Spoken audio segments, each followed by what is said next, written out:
Well, he overstepped his authority, and now it's just time to step out. More than 90 days in, Republican Congressman Alan West says it is time to simply get out, leave Libya now. Congressman, when I heard your comments on this, I thought, well, isn't that just what Muammar Gaddafi wants? Well, yeah, but see, the thing is, we have a rule of law here as a republic. So the thing is that you have the War Powers Act of 1973, which is very specific. There's no ambiguity there. The president has 60 days that he can go in and conduct a combat operation. But even when you look at the definition thereof, you're supposed to have a national emergency, an attack against the United States territories, possession of the armed forces. So you're even kind of stretching the definition of why we went into Libya. The president has had ample time, 60 days, to come before the Congress and ask for the authorization for him to continue on this operation. Would he have gotten it if he had? Well, the thing is this, you've got to be able to explain what the mission is. And being 22 years in the United States military, we've seen 3 different missions being stated. First of all, we're going to protect innocent civilians. Kind of hard to do that from 30,000 feet. The next thing we say, we're going to go in and attack the military capability of Gaddafi. Really hard to do between the vehicles of the rebels and his vehicles. And now we want to take Muammar out of power. There are means by which we can, restrict and constrain and kind of temper Muammar Gaddafi without coming back again and having a third combat operation.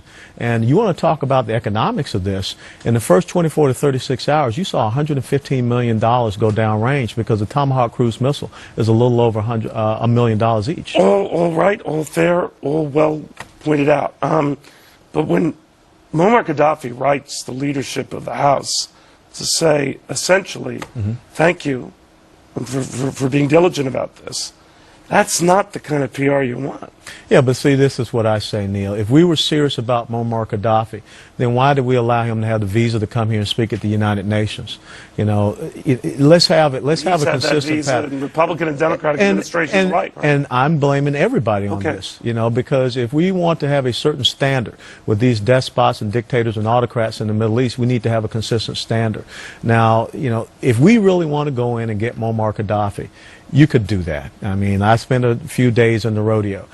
This thing that we're doing right now in Libya is a morass. And we have interjected ourselves into a civil war that we don't know who the rebels are. We don't know who the leadership is. So you think we should just pull, even if that means Gaddafi stays in power, keeps doing his thing? Even if Gaddafi stays in power, there's means by which we can contain Muammar Gaddafi and make sure that he does not export terror. Look at what happened early on in Iraq. When Muammar Gaddafi saw how forcefully we went in after Saddam Hussein, he came clean on his weapons program. So the thing is that these guys understand strength, and they will react to that.